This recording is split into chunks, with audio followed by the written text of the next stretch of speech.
At kung kayo baguhan pa lamang sa aking channel guys, pag-pindot lamang subscribe button at notification bell para lagi yung updated sa mga bagong videos ni upload ko sa channel ko sa YouTube. Honestly, when we Ano go honestly? there, You're not telling the truth. You're lying. Huwag kang tatawa-tawa. no sir, isa lang po yung nakakausap ko nga Sino? na Pilipino na kasama Sino? yung Norman Macapagal. Oh, kanina ba? Kanina wala. Oh, ngayon, Norman makapagala naman. Ubusin mo na nga eh. Yun lang sila. Hindi, mayroon pa. You never met anybody from San Lagi except for San Saraswit? Pwede mo ba akong mapaniwala? Ikaw binigyan ng... wag mong... Buuin mo na. Sino pa? Hindi yun nga sir. Yung captain nga ako nung Kasi kanina tinanong kita, ito ni Saraswit. Tapos, kasi yun ang marunong mag-English. Yung una, Hanggaw. Noong 2022 po, dumating na sa Philippines yung Shang-Chi. So, nakausap na rin namin yung Shang-Chi. Kasi siya na rin ang pumipirma ng mga documents sila. Okay, tama. Gentleman. Kilala mo, Yes, Your Honor. client, She's the corporate secretary, Your Honor. siya yung corporate secretary ng Ng Lucky South, Your Honor. Lucky South. Okay, we have an information that binigay niya sa kayo yung $500,000 para sa payment sa Pagcor. And you deny it, correct? Yes, Your Honor. Wala ka natanggap ng $500,000. Everything that were either Again, entrusted Dennis, to us, sir. Dennis, you are under oath. Yes, Your Honor. Tandaan mo, ha? Yes, Your Honor. If I will be proving to you that you have received $500,000 in the next hearing, we will be citing you in contempt. There may be other people around, but I really do not know who they are because they don't speak English, sir. And we do not even relate. We do not even talk to each other. Because they cannot speak English. Ba't hindi mo divulge lahat? Pati yung connection ng mga former government officials. Pati yung mga abogado. Ngayon sabihin mo na yung tungkol kay Bettina. Di ba? Yes. O, yes, kita mo? Yun yung lawyer. Mr. Chairman, again, this person is lying. It's a matter of life and death, Your Honor. Every time we do raids, it is because someone is being tortured or someone is being held against their will. And in this case, sir, when we applied for a warrant dito, sir, sa Banban, sa Porac, sir, yung Vietnamese national, he was, tumakas po siya, sir. And while getting out of the Pogo Hub, binibidyo niya yung sarili niya, sir. Drugs, merong criminal activities, ginamit ang Pogo, ginamit ang corporations. These are the interconnecting matrix that we have established. Would you still deny that? Because Cassandra Leong, pamangkin, yes. Alice Go have 36 accounts at meron siyang bank transactions na 29 billion. As far as I understand, the investigation with regards to Pogo all over the country entails is a question of national security now. Your interjection. So, Congressman Pabante, you are now recognized. Lest we forget, Mr. Chair, that we would like to find out if General Karamat actually lied. No, the video should be presented that he lied. We'd like to find out if he told the truth and before he lied. Lest we forget, because we were discussing that a moment ago. Nagsinungaling si General Karamat. Yeah. Baka makalimutan natin. We like to find out. Have you Because we're not going to allow in this committee that anybody would lie to us. Sige, I haven't seen the video yet, but sige, in a bit, we'll be asking for that, the video back, anong tawag dito? Playback of that video. We will be showing, yung pong matrix na nabuo ng tatlong committee, Committee on Dangerous Drugs, Committee on Public Accounts, and the Committee on Public Order during our investigation. It's not only the criminal activities of Pogo and the corporations that was established by the different Chinese nationalities, Chinese people, but there was also drugs involved. And this is the matrix that we wanted to show to everybody. Okay, so please show yung yung ating matrix, yung tinawag nating dim. Madilim ang ating paligid. Dahil meron pong drugs, merong criminal activities, ginamit ang pogo, ginamit ang corporations. These are the connecting matrix that we have established. Lahat po ng blue nito, interconnected sila, intertwined with each other. This Eddie Yang, who is an incorporator of the Empire 999 Realty Incorporated, which was established doon po sa hearing ni Congressman Chairman Ace Barbers, owns the warehouse. Yung korporasyon na yan po may-ari ng warehouse kung saan nakuha ng PIDEA ang 3.6 billion na worth ng shabu.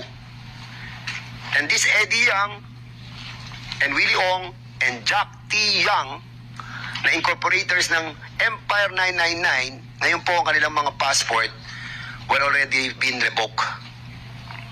Si Eddie Yang din po ay incorporator. Kaya makikita niyo po yung blue na establish po yung connection hanggang dito sa dulo, mamaya papakita natin. Eddie Yang also is an incorporator who happens to be incorporated with Yang Hua Wang, who is also an incorporator of Yatay International. Yang Hua Wang, with his wife, Kai Jiru, is connected with the Omni. Si Yang Hua Wang, kasama niyang incorporator si Lincoln Uy Ong, who happens to be an incorporator of Parmali. So yung Parmali po, si Lincoln Uy Ong, kasama niyang incorporator si Gerald Cruz, who is a shareholder of Brick Hearts Technologies, a support provider of Sean Wei Technologies, Pogo owned by Wei Sean Lim, na involved sa Cavite raid of Shabu in 2003. Ang financer sa Parmali is Michael Yang, who happens connected with Lincoln Uyong. Pamangkin, yes. Dito po sa baba, makikita po natin, baba, uli. Baba. Hindi. Taas pala. Taas pa. Hindi. Hindi. Pababa, dire-diretso lang pababa. Sige pa. Yan. Okay. Alright. Si Eddie Yang, na napatunayan sa Committee on Dangerous Drugs and Public Accounts, na incorporator ng Empire 999, is also an incorporator of Golden Sun 999. At kasama niyang incorporator doon si Rose Nonolin, who is married to Alan Lim, si Wei Xiong Lin. Sila rin ang incorporator ng Poolwind Group of Companies na ang chairman po ay si Michael Yang. Together, now, with the brother, Hong Chang Yang, the brother of Michael Yang, who is also an incorporator of Piley State Group Corporation. So kasama si Rose Nonolin, kasama si Yang Hongjiang, na kapatid ni Michael Yang, at si Hong Ming Yang, who we believe that is also Michael Yang. But dito po sa Piley Holding Corporation, sila na naman po magkakasama. Si Rose Nonolin, si Wei Xiong Lin, aka Alan Lim, and Hong Ming Yang, aka Michael Yang. Now, ano ang relasyon nila sa Pogo? Baba po natin. According sa, hindi sa report, but sa kaso na na-file ng ABLAC, GR number, AMLA number 00382, noong July 10, 2024, it was established in this case that Alice Go have 36 accounts at meron siyang bank transactions na 29 billion. And according to this case, which is a public document, we were able to get that Hong Jing Yang, the brother of Michael Yang, ay katransaksyon niya si Alice Go with a 3.3 billion na pumasok po sa account nila. So in other words, may mga umikot na pera sa account ni Alice Go at sa account ng kapatid ni Michael Yang na si Hong Jiang Yang. Now, anong relasyon sa PORAC? Because Cassandra Leong at si Wesley Go, ito, hindi pa natin masyadong established, but according to the report, sila po ay mag-boyfriend. But, of course, we need to establish more about the relation between Alice Go and the Cassandra Leong with his brother Wesley Go. Now, ang tanong, yung 29 billion na umikot sa pera o sa bank accounts ni Alice Go and sa bank accounts ni Ho Jing Yang, na brother ni Michael Yang, na 3.3 billion, ay hindi po natin alam kung saan nanggaling yung perang yon at saan pumuntang transaksyon. Only the AMLAC knows. But in relation to this case that was filed, dito po lumalabas that there are those bank transactions and money na umikot po. And considering that these people is connected with Michael Yang and Eddie Yang, then somehow we can connect the dots. Unfortunately, hanggang dito lang tayo mga kasama sa ngayon. And Chairman Paduano, you are now recognized. Okay, Mr. Chairman, let me proceed. Now, Mr. Cunanan, ano po yung ano mo? Ano po yung... you mentioned that you have a consultancy firm. Yes, Your Honors. Your Honors, if you will allow, can I just read briefly my statement in this hearing? Or if not, It's up to the chairman. If not, Statement? How long will be the statement? This is a page, Your Honors. One page? It's all about what, Dennis? But it's okay, Your Honors. I can just continue. Because there are a lot of interpellators pa and Just submit it, Your Honors. yeah, please submit to us na lang and as it goes, we'll be asking questions naman lang. Yes, sir. Sige, go ahead, Congressman Paduano. Okay, first, Mr. Cunanan, you mentioned that you have a consultancy firm. And what's the name of that consultancy firm? We have a consultancy firm, sir, Advantage Management Consulting Philippines. Is it registered to SEC, Your Honors. SEC? Yes, Your Honors. Ano yan? When was that firm registered? We started organizing, Your Honors, in 2017, and then in 2018 we were already organizing for in discussions particular to startups, strategic organizing, and then by 2019, sir, we officially registered. So 2019. Yes, Your Honors. And who are those board and officers of that consultancy firm? We have one international board member, and we have businessmen and That and friends in what's JCI. the citizenship of that international US, Your Honor. US? Okay. Now, have you submitted that your incorporation sa yung documents from SEC in the committee? We can submit, Your Honor. Please submit. Yes. You have now? I don't have it with me right now, Your Honor. Please submit na lang po. Then, nandito naman po ang SEC. SEC. Pag-produce na lang po for official record of this committee while Dennis Cunanan have committed to submit the documents, but still the official documents should come from the SEC. We just need the name. The name daw. We'll give it, Your Honors. Before the next hearing, dapat makita namin po. Okay. So, 2019. Tama? Yes, Your Honors. So, regular yung regular yung renewal. Yes, Your Honors. Okay. Opo. Okay. So, anong position mo doon sa firm? I'm the President and CEO, Your Honor. You're the President and CEO. Yes. So, ano yung ano mo, ano yung services that you render to Lucky 999? Because what happened, let me just contextualize it. What happened with Lucky South actually is we were in Central Luzon at that time because we When was that? sometime 2019 October, Your Honors. So that was the time that your firm was already... We were already established, Your Honors. We were That was also 2019. When was that? we were organized first part of 2019, early part of 2019, and then latter part of 2019, sometime October. We were in Central Luzon because we were working on. Sandali po. So, October. Yes, Your Honors. Oh, so, October, nyo na-register? October? No, Your Honors. We were registered July. July? Yes, Your Honor. Okay. Few months after? Sige po. We were in Central Luzon because we were working on a project for cityhood campaign of one municipality in Central Luzon.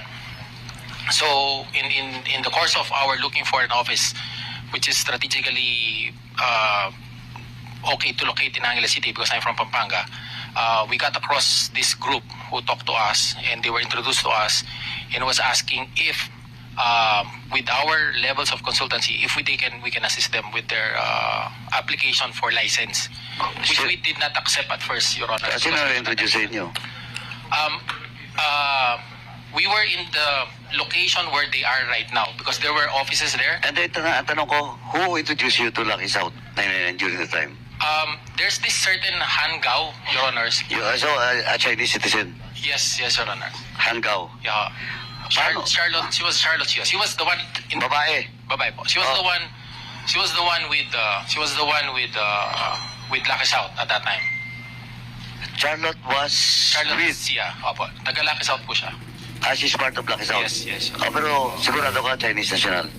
Yes, Your Honors. Kasi po yun ang pakilala niya. Tsaka Hindi, umalis. She can speak English Yes, Your fluent. Honor. Okay. Yes. Now, you were offered but you refused. Why? Because we really do not understand what the whole offshore gaming concept is. So we the told them- time, talagang malinaw na Pogo ang approach niyo? yes, Your Honor. Okay. Yes. So, hindi malinaw. So that's why you refuse. Yes, Your Honor. So Okay, then? we told them, if you want, we can check for you, and then if we are okay, and then let's come back. We'll come back to you, and then we'll discuss. So a few months after, Your Honors, we went back to them sometime November. We brought them just a November of... 2019. Okay. So we gave them a checklist from the website of PAGCOR. And we told them, I think it's easy if you can comply with the requirements. So once you get comply with the requirements, there are financial requirements, etc. If you can comply, I think we can help you out. So that's when it started, Your Honors. And then the next time we met. Sandali po. So, November, kamo. Okay? Yes, Your Honors. So that was the time that pala hindi pa operational yung Lucky Wala pa, South sir. 99. Okay. Wala pa. Now, sino ang kausap mo doon? November. Yun sir, si Miss Charlotte Sia, and apparently I found out her Charlotte- Sia.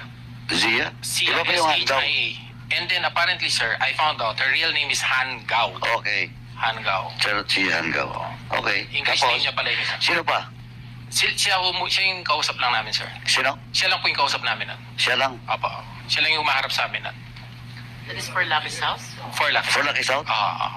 Oh, ano yung ano dyan? Ang sinasabi ho niya nun, Anong yung kanya- personality niya when you talk to you? ang sinasabi ho niya, yung kanyang mga principals are out of the country. Hindi, kaya nga, principal niya out of the country, but what is her position in Lucky South daw? Nung pumirma po siya, president nakapirma eh. Oh, the president. Eventually yun, nung pumirma, president. President. Opo. Oh, before you proceed, Sir Dennis, Chairman, have you invited a certain Charlotte siya? Hanggaw? Sino? Charlotte siya? Hanggaw. Hanggaw? Yeah, Hanggaw. They're gone. Wala. Yeah. No, but we have to invite the next hearing, Mr. Chairman. Yes, we will. Okay. Okay, thank you. Do you know specific address of Hanggaw? Ako ngayon. She was just there, Your Honors, in Porac. That's where she stays at that time. But as far as I know, sir, in in 2020, she left already. Huh? She left already in 2020. Left. Yes, Your Honors. Why? I really don't know the reason, Your Honors, but she resigned from the company in 2020, and then a certain Sarah Shu, which is Hui Chi, took over as interpreter. That's why during that time, I was designated as the temporary authorized representative because it used to be Hangao. Okay, so that was 2020. Yes, Your Honors. So, exactly when was that? Month lang. No, sir. That's July of 2020. July 2020. Yes, Your Honors. So, ikaw na ngayon yung official representative of Lucky South 99. Temporary, Your Honors. Ito nga. Yes. Now, when the raid was conducted, Wala na, sir. anong wala?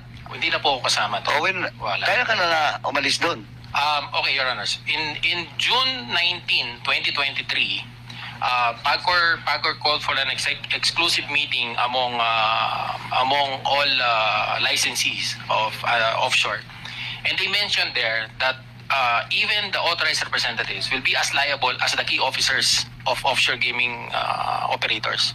And I told Lucky South, it's not tenable anymore for us to be there. Okay, so June of 2023. Yes, Your Honor. You stayed there for almost 3 years.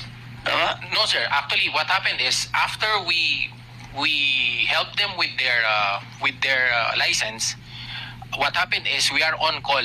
Ibig sabihin, kuwari, isang month, meron silang mga documents na dumating sa kanila. They will request us to come and review the documents, and if it's proper that they're answering it, yun lang yung ginagawa namin. Once a month or every other 2 months, they will call for us, and then they will pay us based on consultancy on a per hour basis. Wala ko kaming engagement talaga. Pero officially, sir, technically, So, sino ka usap mo doon? Kung every day, 1 month or 2 months nandun ka? yung pong Sarah Shu, yung kanilang Siya lang? interpreter. Yeah, Ano So, posisyon niya doon? she's in the accounting, and she's representing the company. Usually Chinese. naman gagawin lang muna. Chinese Again? Chinese siya? na English speaking, Your Honors. Siya yung So, nakapag-English. Chairman, tingnan mo, nung una Hanggaw, then itong, you never met anybody from San Lagi except for Saraswee? Pwede mo ba akong mapaniwala? Ikaw binigyan ng... Your Honors, this is what happened every time we go there. Every time we go to the place, they will give us already the documents for review. And this Sarah is the only one English speaking. So, binanggit ko nga rin doon sa Senate hearing no Monday. There may be other people around, but I really do not know who they are because they don't speak English, sir. And we do not even relate. We do not even talk to each other because they cannot speak English. Every time they want to ask something, it is through these interpreters that they relate to us. If I may, Congressman, Chairman. Sige, go ahead. Pao. Sir, Pao. Oh. Itong si Dennis, ang kausap nila daw, nung una si Hanggaw, then si Saraswee. I think... Meron pang isa, sir. Meron pang isa. Andali na, wag mong isa-isahin. Kasi I will doubt. And I might... kasi halata eh. O, sino pang isa? Yung Xiang Ji, Your Honors, yun po yung presidente naman. Yung chairman nila. O, Xiang so... Ji. wag mong... buuin mo na, sino pa? Hindi yun nga, sir. Yung captain nga ako nung Kasi Sarah. kanina tinanong kita, ito ni Saraswee. Tapos, kasi yun ang marunong mag-English. Yung una Hanggaw. Then yung... Noong 2022 po, dumating na sa Philippines yung Xiang Ji. So, nakausap na rin namin yung Xiang Ji. Kasi siya na rin ang pumipirma ng mga documents sila. Okay, tama. Gentleman. Wala bang Pilipino na nakilala mo doon na nakausap mo? That is involved in San Lagi and all those operations in Purak? Hindi po sila nag-hire ng Filipino for operation purposes. Nag-hire po sila ng Hindi Filipino for... nga connected sa kanila. Isa lang po yung nakakausap ko nga Sino? na Pilipino na kasama Sino? yung Norman Macapagal. Yun Oh, ako. kanina ba? Oh. Kanina wala. Oh, ngayon Norman makapakala naman. Ubusin mo na nga eh. Yun lang sila. Hindi, meron pa. Huwag kang tatawa-tawa. No, sir. No, Your Honors. What I'm saying, Your Honors, honestly, when we Ano go ka there... honestly? You're not telling the truth. You're lying. Mayroon pa. Mr. Chairman, ito, pagbigyan kita. Pagbigyan kita. Ano, you want an executive session? Kasi parang hindi ka makapag... Buuin mo na kasi. Kung medyo alanganin ka, you ask for it. You ask for an executive session.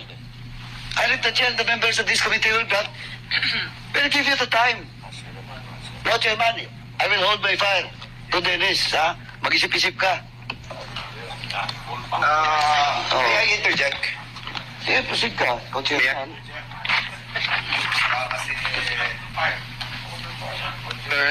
Sandali. Dennis Gunanan, Yes, Your Honor. Mr. Chair.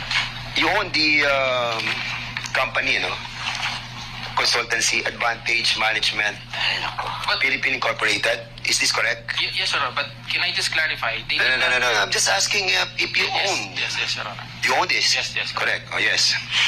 From 2017 to present, correct? Yes, Your Honor. Okay. And a while ago, while I was listening to your answering the query of Chairman Paduano, you just said that you check all the documents na sinasubmit sa iyo ng iyong mga client, like si Cassandra Leong. Is this accurate? She appeared as a corporate secretary, sir. Sagutin mo na muna kung chinecheck mo yung mga documents that being submitted to you by Cassandra, yung kanilang company. Di ba? O yung Lucky South. Yes, Your Honor. Di ba ikaw sa Lucky South? Yes. So lahat ng dokumento, nire-review mo. Nire-review ninyo. Yes, Your Honor. Yes, and all these documents are being reviewed by your consultancy, for that matter, correct? Yes, Your Honor. In these documents that have been submitted to PAGCOR, and I will show you the documents. You signed it, no? There are some annual personal disclosure statements that have been submitted Yes, Your Honor. by you. And you signed it, and it was notarized.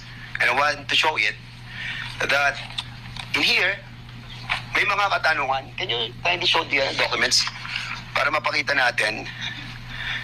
Kasi, nagre-review kayo ng mga dokumento di ba?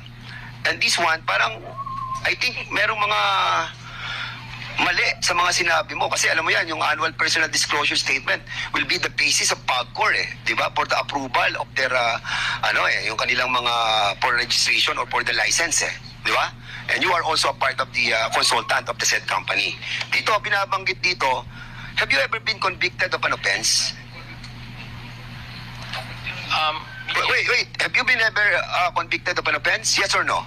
In the Sandigan Bayan, Your Honor. Ha? Yes, Your Honor. Yes, you were. Di ba? And you answered no. Sa annual personal disclosure statement mo that was submitted to PAGCOR. Sabi mo no. Have you been charged with the offense and awaiting hearing or otherwise subject to pending prosecution? Yes or no? Were you charged? Yes, Your Honor. Yes. But your answer was no. Now, you were asked, to your knowledge, are you under investigation by the police, by any other government agency, any professional body? Were you? Yes or no? Yes, Your Honor. Yes. But your answer is no. You lied. Diba? Under oath. By a notary public. Signed by you and by Attorney Pablo B. Aesta. Now, kaya nagdududa kami sa mga tanong ni Congressman Paduano Because dito pa lamang, nagsinungaling ka na. What more? Dito sa kongresong ito. Di ba? If I At any rate, sumingit lang ako kay Congressman Paduano. What I'm trying to point out, even the PAGCOR have the responsibility. Because during the time, anong time to? Kaninong chairman to? When you applied, Past administration, sir. past administration. Ma'am, this is your responsibility. Maybe not you, but Sir. your people's responsibility. To clarify lang po, sir, yung mga sinasabi nila na nire-represent ni Mr. Dennis Cunanan, yung Hongsheng, at saka yung Lucky 99, hindi po yan nakapag-operate dahil hindi po nila nabuo yung proseso ng pag-a-apply. It doesn't make sense, ma'am. It doesn't matter because what we are trying to point out here is the truthfulness of the annual personal disclosure statement that was submitted by Dennis Cunanan to PAGCOR. We're not trying to discuss the operation of the company. What we're trying to prove in here that he lied in his PDS and thereby putting some questions to the integrity of your answers in this committee. You may proceed. Chairman, thank you. Chairman, yun din sa, ito pa, itatanong ko, kasi pumasok na si Ma'am Andrea. Sabi mo kasi hindi nag-operate. Tanongin ko yung PAOK. PAOK based on the holdings and the rate. Anong nangyari doon? May presence ba? Wala. Ano po, I'm not, my question is not referred to you. I referred it to the PAOK team just to confirm indeed na tama yung ano mo. Tama yung, yung claims mo that there is no such operations. Tapos balik ko yan kay Dennis. Yes, Your Honor. During our raid, sir, there were definitely operations, sir. Hindi ko lang po alam, sir, yung sa mga period na sinasabi nila, sir. Hindi, pero ganun na rin. Kasi yung ano nila, yung processing ni Dennis. Dennis, when was that?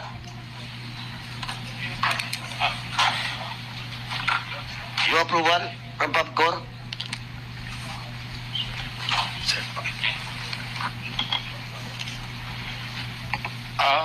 Noong 2020, sir, meron na silang special service provider license. Oh. And then they applied for a mother license in O, July 20.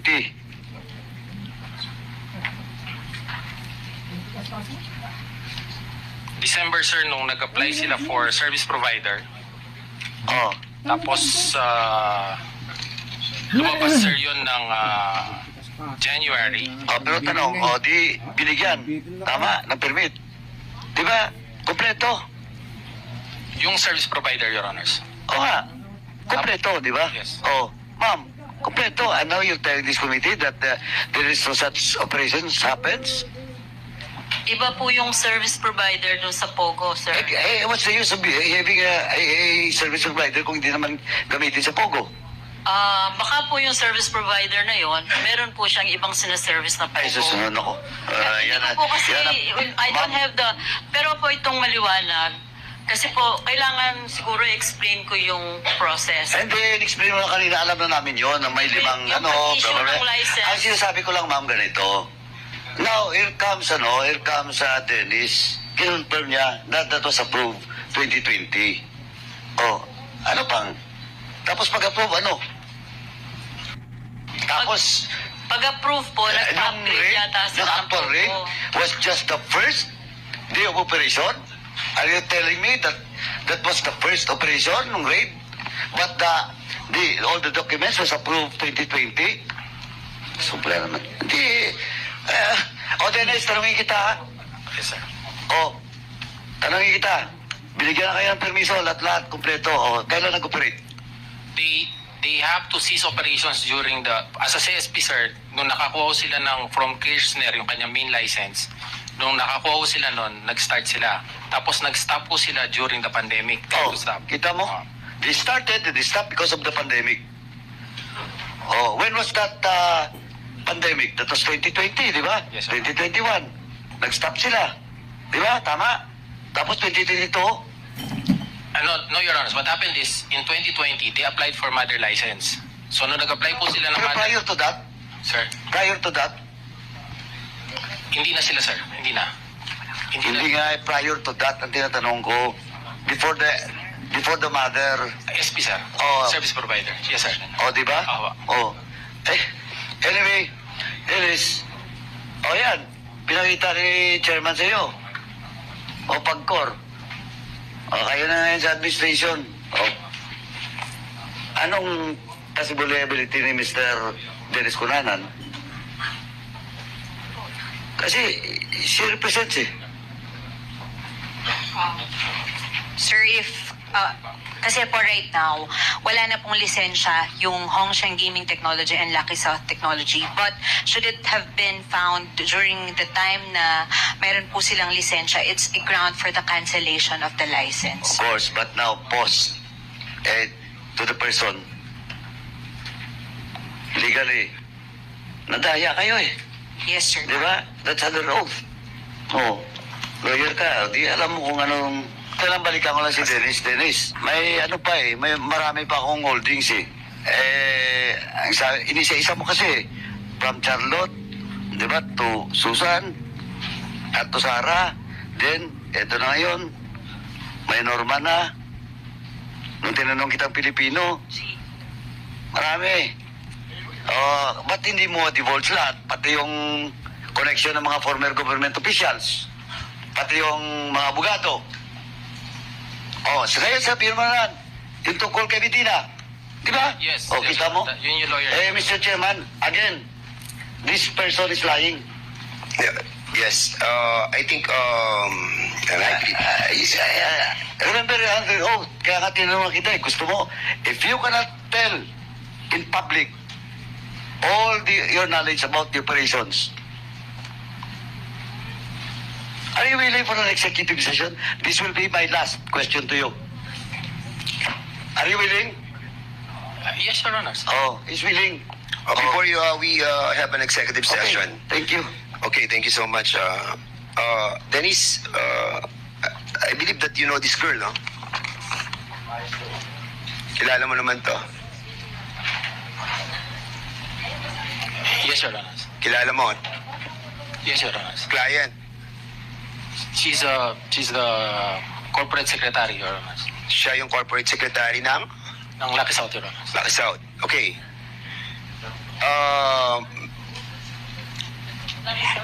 We have an information that binigay niya sa kayo yung $500,000 para sa payment sa PAGCOR. And you deny it, correct? Yes, Your Honor. Wala ka natanggap na $500,000. Everything that were either Again, Dennis. Dennis, you are under oath. Yes, Your Honor. Tandaan mo, ha? Yes, Your Honor. If I will be proving to you that you have received $500,000 in the next hearing, we will be citing you in contempt. Yes, Your Honor. Okay. Thank you so much, ha? All right, thank you. So, sige, you have... Sige, go ahead, Congressman Akop. Last Chairman, anyway, I will not ask any more questions. Ayaw ko rin ubusin yung oras ni Chairman Barbers. I have still questions to some other resource speakers. But, Sir Dennis, okay, you have committed for an executive session. So you should tell the truth, nothing but the truth. Kasi kung wala rin may makukuha, pagbalik dito, contempted ka na. I will cite you in contempt. Tama? So maybe we will be... Yes, Congressman Akop.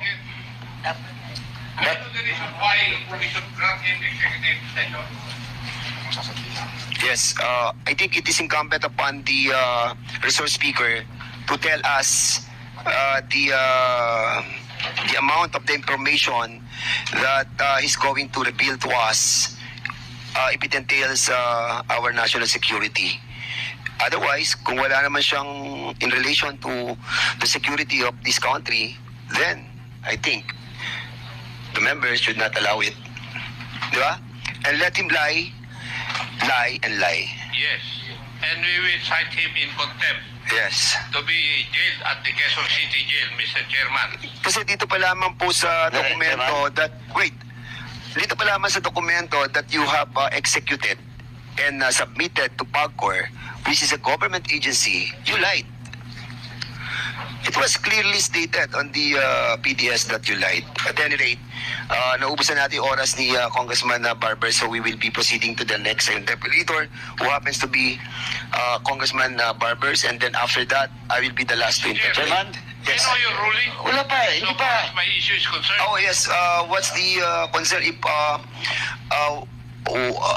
what's the basis for the executive session? So, Chairman, let me wait, Congressman Paduano. The chairman is still speaking. So I will be allowing Dennis Cunanan to explain the amount or the matter that he will be going to discuss with the members of these two committees, you are in the liberty of saying something. Go ahead. Your Honors, even earlier on, what I was supposed to mention is, we have a very limited engagement with these companies. And then our name has been dragged in this investigation when we were Mr. Chair. so far. Point of order. What's the point of order of Congressman Acop? The resource person is not answering the question propounded by the chair. Bakit siya humihingi ng executive session? Ano ang dahilan? Because under our rules, there are only reasons stated therein bakit natin i-grant yung executive session. Yun po ang rules natin eh. Okay. Now, does it satisfy our rule na pwede nating grantan siya ng executive session? Would it affect national security in the first place? Yes. The premise of Congressman Acop, initially it was offered to you to have an executive session, and you replied by answering that you wanted to have an executive session. For that matter, what is your reason for us to hear the narrative that you wanted to tell us on the executive session? What was it? Does it entails national security? Your Honors, it was mentioned and I said I'm okay with it. So with your own, that's the reason why the good congressman from Antipolo was asking. So kung sumagot ka ng opo, gusto ko rin pong mag-executive session, there must be a reason why you wanted to be a part of that executive session. Di ba? Yes, Your Honor. And So ano nga? if there are any other things that as being asked along the way, Your Honors, that I can articulate some information, but these are nothing that I'm not disclosing, Your Honors. So we're disclosing whatever information we have and whatever information we know. Yes, Congressman Paduano. Anyway, Mr. Chairman, I was the one who asked Mr. Dennis Cunanan about an executive session. But of course, Mr. Theoretically, no, the question of Pogo now and this investigation entails national security. Kasi alam naman natin lahat eh. Hindi na tayo, di ba, alam na natin na may problema to. This entails national security. But, of course, giving the privilege for Mr. Conanan to have an executive session, titingnan na, evaluate natin kung hindi. Di ba, pag upo natin doon na wala man sila masabi, o better balik tayo dito. Tanungin natin siya, pag balik siya, di, siya natin in contempt. Ganun lang po. Kasi, as far as I understand, the investigation with regards to Pogo all over the country entails, it's a question of national security now. And as a chairman of the Public Order and Safety, alam ko na alam to ni chairman that Pogo investigation and Pogo problem in this country is a question of national security as of now. Thank you, Mr. Anyway, Chairman. siguro, Mr. Chair, may I know if he has a lawyer? May I know if you have a lawyer? you have a lawyer, Mr. Dennis Cunanan? Yes, Your Honors. Yes, you have a lawyer with you. But for the meantime, we'll be asking Congressman Barbers to start his interpellation. Thank you, Mr. Chair. Mr. Chair, I'm glad that you already recognize me. Ako lang, dadagdagan ko lang ng... Gusto ko lang matanong si Mr. Dennis Cunanan. Mr. Dennis Cunanan? Yes, sir. Meron kayong engagement with Lucky South 99. Yes, Your Honor. On a contractual basis. Based on output. Can you expound on a contract? On an output basis, Your Honor. Okay, so your company is a consultancy firm. But they engage me, Your Honors, personally, not the company. So not the company. Yes, Your Honor. So meaning, meron kang, what consultations do they ask from you? Anong binibigay mo na? What happened, Your Honors? What happened, Your Honors, is if they have documents that they need to comply, na kailangan lang basahin, at hindi lang maintindihan, tinatanong po nila sa amin. So kung, Sa amin? O sa iyo? sa akin, sir. Tinatanong nila sa akin. Tapos, kung maintindihan na nila, then ginagawa nila, sir. Kung meron na po sila nakagawa, Sabi nila, tama ba to? Ito pa yung tama naming isasubmit. I just want to clarify on the PDS, Your Honors. It was an oversight on my part, yung PDS, because I was not the original authorized representative. It was Han Gao. But apparently, when she left and they needed to complete already the document and submit it to, meron man din sila sir tao eh. Hindi naman po ako lang yung nakalagay doon. Meron din silang tao. So yung tao nila, kailangan tumakbo ng Manila para dalhin yun. Pinapirma ho nila sa akin yung document and then they submitted it. Kaya it was really an oversight on my part yung aspect na yon. And later Dennis, Mr. Cunanan, sorry, no. Yeah, I've seen the PDS that you've Yes, submitted, yes, sir. no. So hindi naman doon yung direksyon ng tanong ko eh. Yes, sir. Ang tanong ko kasi, consultant kanila. yes, Your Honor. Okay. So consultant ba sa tax? Consultant ba sa, let's say, link with the LGUs, the national government? Anong klaseng consultancy? Ginawa nila sir akong communications consultant nila para sa kanilang pag-apply dun sa license. Yun lang So yun, sir. they don't have a lawyer. Meron sila sir lawyer, yung binanggit nga ako kanina, yung attorney Medina. So hindi yung lawyer ang gumagawa nun para sa kanila or the law firm. Yun ang most likely sir, yung mga ibang compliance, yun ang gumagawa. Pero hindi yun ang nagdadala sa Manila. Sige. What exactly is your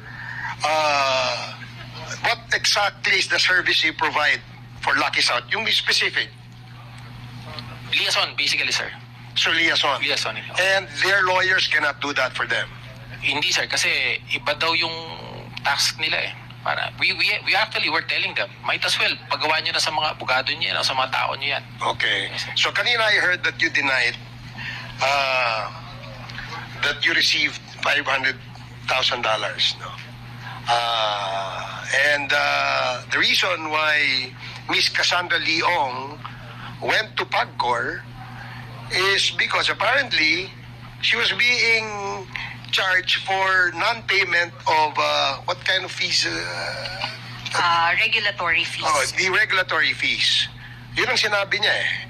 Kaya siya nagpunta doon. Otherwise, hindi siya pupunta doon.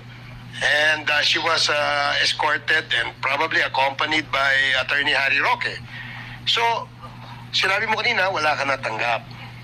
Yung bang pagbabayad ng Lucky South 99 ng regulatory fees to PAGCOR, hindi ba kasama yun sa services that you provide? If there are instances, Your Honors, that they cannot do it, they ask us to help them. Pero So, hindi kami... Ask us or ask Ask you? me. They ask me to help them. So how many times have you done that for them? A few number of times, Your Honor. Just be specific. 1, 2, 3, 4, 5, 6, 7, 8, 9, 10. How many? Maybe around 5 or 5 times. O, 5 So or 10. regulatory Five to fees 10, ito yes. ng PAGCOR. Hindi po ba, correct me if I'm wrong, nagbabayad ka ng regulatory fees sa PAGCOR, meaning nag-ooperate ka. Is that correct? Is that a correct assumption, attorney? Not necessarily, sir. As long as you have a license and there's no approval for you to stop paying the regulatory fees, monthly pa din po charge po yung ano. So kahit walang operation? Yes, sir. So parang hindi kaya, kahit wala akong kinikita, magbabayad ako regulatory fees? Pwede po naman kayong sumulat sa board of directors kung talaga pong may valid reason kayo for the stoppage or non-operations. Pero kung wala po kayong board approval na tumigil sa pagbabayad ng regulatory fees, buwan-buwan pa din po yun na tumutuloy. Okay. Thank you for that information. So, Mr. Cunanan, sinabi mo mga 5 times, ano? Around that much, Your Honor. 5 to 10. Can you please provide that information to this committee, more or less, dun sa 5 times na yun, magkanong naibayad mo in behalf of the Lucky South 99? Hindi ho ako mismo, Your Honor. Sina-assist ko lang yung mga tao nila. Kasi nagbabayad sila diretso sa land bank. Okay. Nagbabayad. And would you have any idea how much would that be? Usually, sir, yung minimum guaranteed fee that PAGCOR is requiring, which is the 150,000. And then I think the reason why they are having some issues is later on when the new administration came in, they started charging additional 50,000 administrative fees. So these were the accumulation of things I think that they were addressing. And if I'm not mistaken, Your Honors, even while they were talking with PAGCOR at that time, they were already settling a portion of that arrears, and then later on they were able to fully pay all those arrears. So, Your Honors, if I was used as an excuse at that time, I really don't know. I really don't understand. Because later on, Your Honors, just to prove a point, later on, by September and October of that year, 2023, when they were already submitting their application for renewal, they even sent to me their documents for review if it's already okay for them to submit it already. So if I did something wrong to them, Your Honors, ahead of time, ahead of that moment, I don't think they will still come back to me and ask me to check on their documents. Okay, thank you, Mr. Cunanan. Now, I'd like to ask, Mr. Chair, former PAGCOR Chair Andrea Domingo. Ma'am, alam ko pagod na kayo kakasagot. Yes, Your Honor. Yes, ma'am. Thank you. This is very short. Tanong ko lang ho, kasi earlier, yung opening statement ng CEO ng CESA boldly stated that PAGCOR violated its own charter. Do you agree? I cannot agree, Your Honor. Yeah, I knew that you were going to answer that. Do you have that answer, madam? So, dito kasi ang premise po nila is that you were issuing licenses to an offshore gaming operations. Tama po ba? Opo. Now, because you are issuing offshore gaming license or license to offshore gaming operations, that is already beyond the charter of PAGCOR. Is that correct? Hindi po. Pwede ko pong i-explain. Nagsimula po ito nung i-amend yung PD 18... Sandali lang po, hindi ko na matandaan. Yung PD 1869 na sinayna ni former President Marcos noong 1978. During the amendment po from 2004 to 2007, nagkaroon po ng interpellation na ang record po ito ay nasa December 4, 2004, December 16, 2004 records ng Congress. Nagtanong po doon si Representative Jaworski doon sa sponsor na si Representative Mig Subiri kung ang online gaming ay kasama sa isasakupan ng PAGCOR. Ang sabi po ni Representative Subiri, oo. Tapos po, nag-introduce po ng amendment si Congressman Jaworski na isama sa exclusion portion nung batas na yon ng RA na natawag na ngayon na RA 9487. Pero po, nung pong natapos na po yung RA 9487 ay hindi po isinama sa exclusion. Dito po, nito pong pinakahuli pong ruling ng Supreme Court noong April 2023 nang may naghabla sa PAGCOR yung Velasquez versus PAGCOR. Ito po, Evangelista, I'm sorry po. Ito po yung pasensya na po kayo kasi hindi ko memorize lahat eh. Ito po yung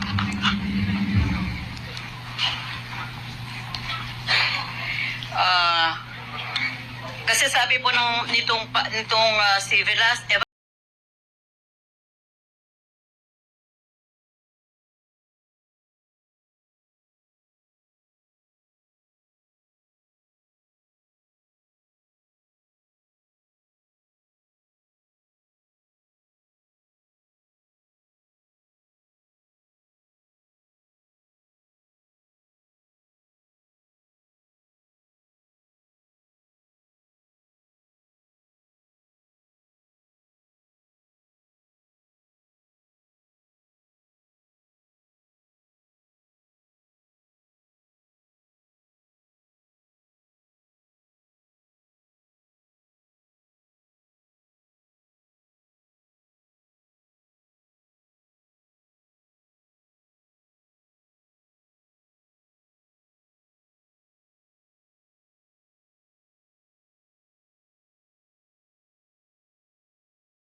gaming. Yung pong proponent ng amendment na hindi isama yon, isama sa exclusion, nilagay po niya yon, meron po sa record. Kaya lang, hindi po isinama doon sa after. Nung matapos na po yung RA, wala po sa exclusion. So dahil wala po sa RA, ibig sabihin po, hindi ho allowed. Meron po, hindi po kasama sa exclusion. Hindi po in-exclude as per the amendment Sige po, of the Chairman, can I interject in regards to that? Actually, Okay, Chairman, yes. ganito lang po, ito ngayon, dalawang jurisprudence, yung citing dalawang jurisprudence. One is the latest, Camo, but I have to check it. But with regards to the 2004 Jewelry Business PAGCOR, in which the ruling of the Supreme Court favors PAGCOR, it's all about, ma'am, it's not all about, we're talking about POGO now, offshore gaming. It's all about internet gaming. 2014. Kaya nga, so, let me clarify lang. So you cannot invoke such jurisprudence with regards to this case because we're talking now about POGO. In that case, that was 2004, walang POGO, ang issue doon is internet gaming. And it's very clear. Kasi it was also cited by PAGCOR during the second hearing. And I refuted it. That was all about internet gaming. It's not all about POGO. Now, ako hindi pa ako conclusive. I will not also argue now with regards to Evangelista. I have to check it. No, yung exact ruling. But, ang sinasabi ko lang, yung 2004 ruling is not all about offshore gaming. It's all about internet gaming in which, sabi ko nga, Jaworski favors, Jaworski versus PAGCOR, Supreme Court favors the position of PAGCOR. Yun lang po, just for the record. Now, question, Evangelista, may GR number ka na siya, sinayt, that was 2023, okay? I have to check it. Oh, I have to check it. Kasi malabo yung 2004, ma'am eh. Because the time, there is no such offshore gaming. Chairman, i-check ko muna yung question ng Evangelista. Thank you for that, Congressman Paduano. Sige, you can proceed. Thank you, Congressman Paduano, for putting words into my mouth. I was about to say that, but thank you anyway.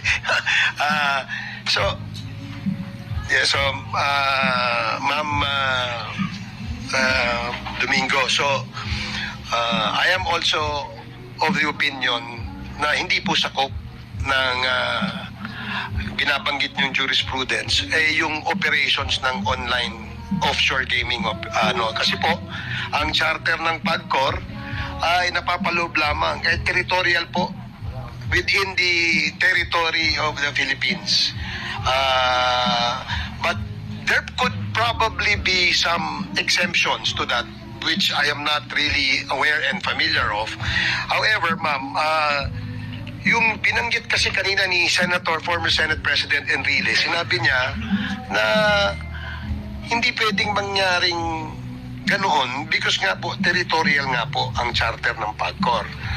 Even the authors and the intent of the law creating the charter of PAGCOR was likewise a territorial ang coverage po niya ay within the Philippine territory, hindi po pwede lumabas.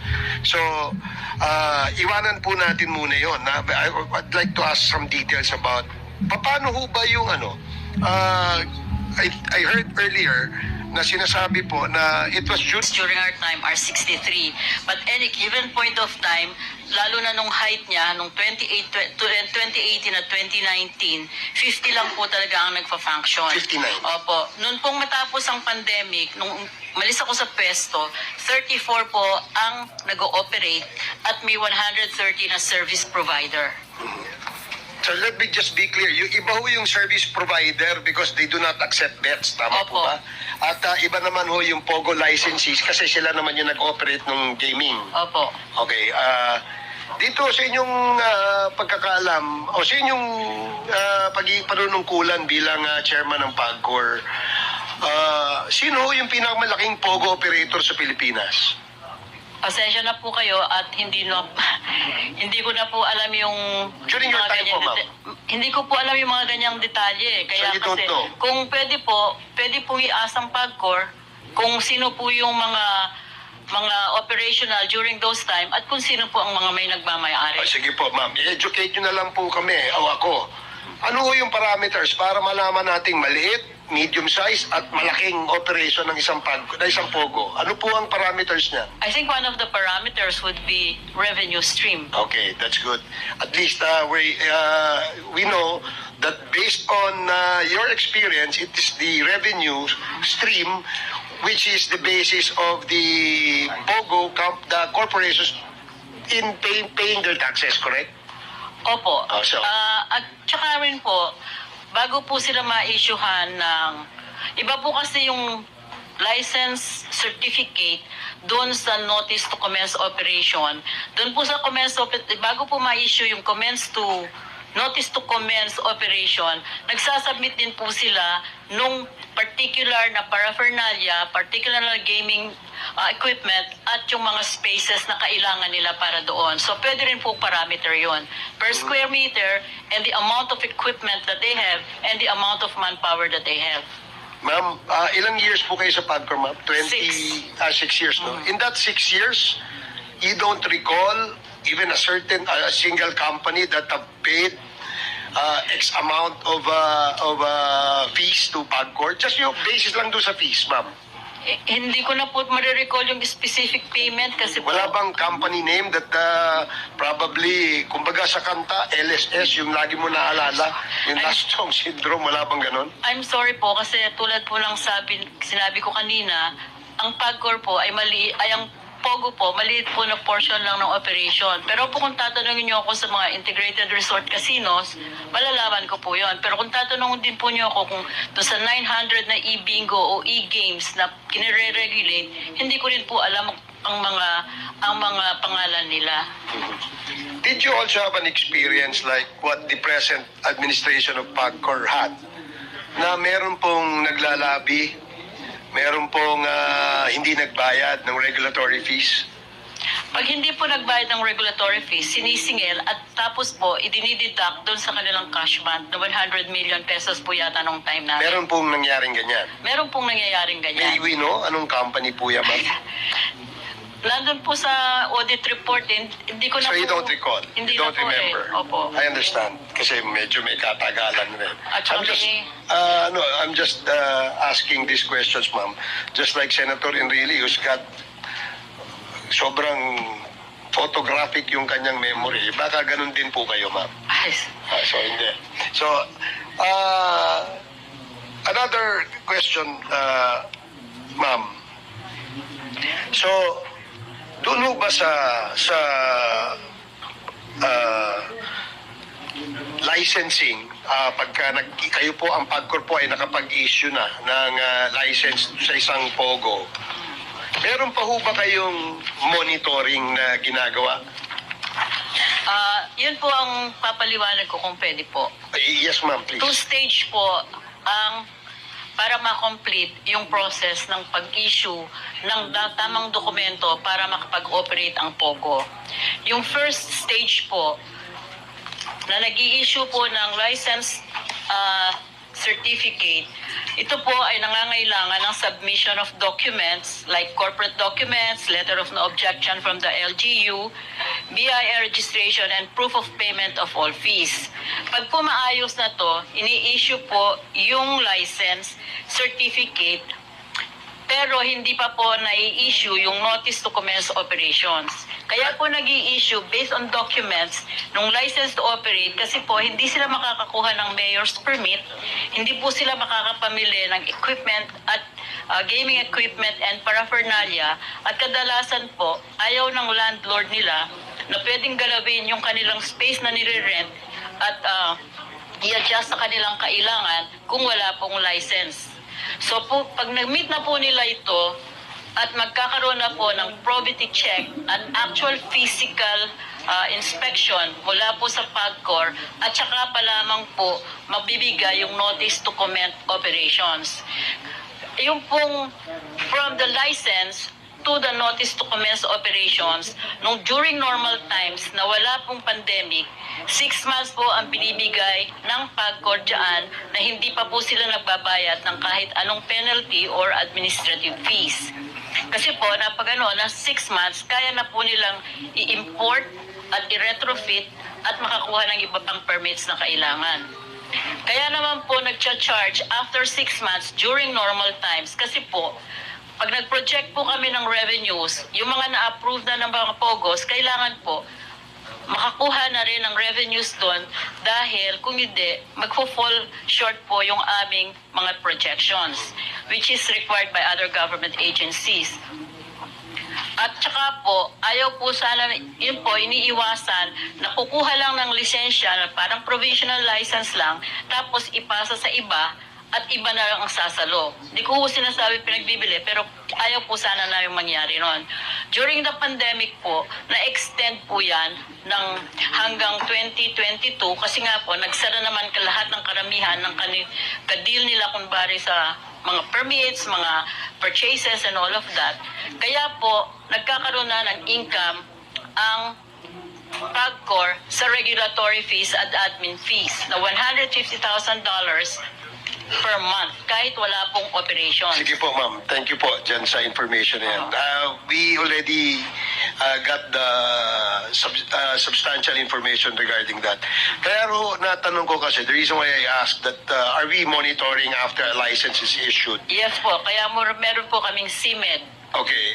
Kasi nga ho, it seems that from... Sir, ano po, after the notice to commence operations po. Okay.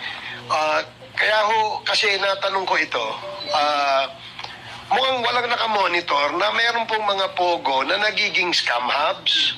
May mga POGO licenses na nagbebenta, nagkakaroon ng supply as shared by the present PAGCOR administration.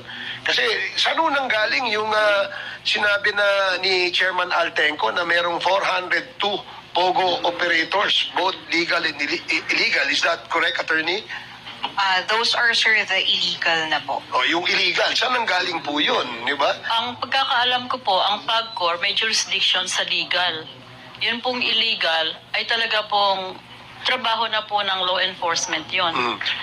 So, yun nga po, ma'am, no? Na-issue nyo yung license, kunyari, sa isang POGO company, no, na-issue, and then you monitored, sabi nyo nga, kailangan yung license to commence. That's the correct term, Commence no? operations. Notice to commence operations. Pagkatapos nun, namomonitor nyo pa? Namomonitor po, yun nga po ang trabaho ng CMED, yung Okay. Compliance Monitoring and Enforcement Department. Okay, so very active po siguro itong department na ito. Dapat po. Napakarami yung krimen na nag-uugat mula sa isang POGO operation, hindi po nakita ng CMED yun. Ito pong mga na-read na, ito pong tulad po nitong Lucky 99, yan po ay illegal po yan. Kasi nga po, wala kahit po sa record ng PAGCOR, hanggang ngayon po, wala naman pong operations yun eh. Kaya yung nakukubra doon ay mga regulatory fees. Yung pong isa, hindi ko na po alam kasi itong isang nahuli, yung Swan yung, So new one, kasi hindi na po nangyari sa aking term. Last day of reporting ko po, June 30, 2022. Okay, sige po. Salamat po, ma'am. If I may ask, Paok, Yusek Cruz, Yes, sir. yung bang raid nyo sa POGO ay meron kayong search warrant? Yes, Your Honor. Pwede po bang malaman saan, anong korte ang nag-issue ng warrant? Meron pong Bulacan, then meron kaming Angeles, and then meron pong Pampanga. Okay. Bakit po sa Bulacan kayo kumuha? Minsan po, sir, yung familiar po kami dun sa judge and medyo may konting doubt lang kami minsan kasi, sir, but not really talaga nagdududa kami dun sa local, but pag may ganung pakiramdam kami, sir, we try to look for another court, sir, just to make sure na hindi maglilik yung information. Are you not aware, Yusek, na there could there could be a bigger question kapag kumuha kayo sa ibang jurisdiction na hindi sakop ng jurisdiction? It's a normal practice even during our time, sir, nung nasa serbisyo pa po ako. Okay. Na we get search warrant from other courts. So sabi mo kanina, Yusek, kasi nagdududa, no? May pagdududa minsan dun sa maring mag-issue ng warrant, no? Experience ka bang ganun? Ang PAOK ba nagkaroon ng ganyang experience?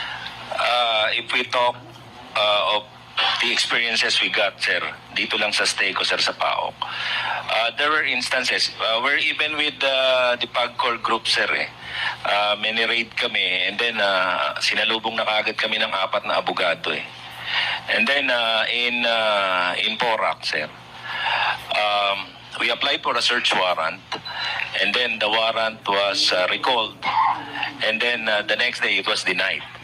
So we need to apply we need to go to another court. Ayun nga, sir, sa ibang court para makapag-apply kami uli, sir. So imagine, sir, nag-apply ka sa isang court, and then the same court who gave you the search warrant, siya na rin, sir, yung nag-deny ng warrant niya, sir. So Anong court yan, Gilbert? Yusek Gilbert, anong court?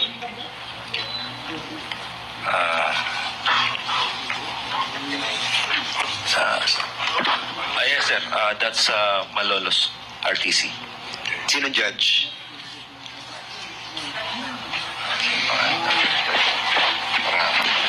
I think it's Judge Rama.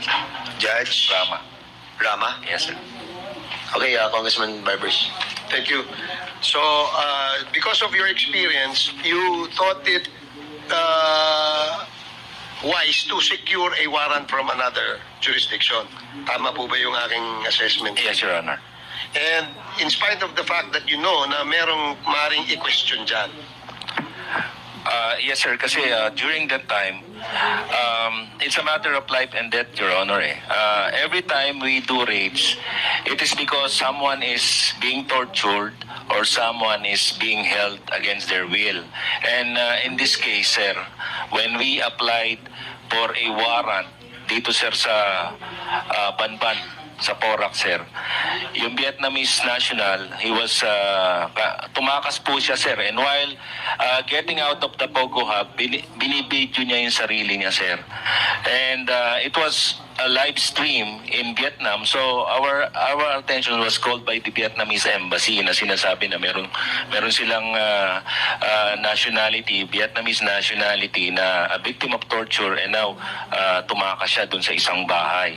So pinuntahan po namin, and then after learning that, sir, we applied for a search warrant using yung ganong lahat, sir, ng incident po namin laging may victim. It's not we just want to apply for a warrant dahil gusto naming raidin, sir, yung isang pogo.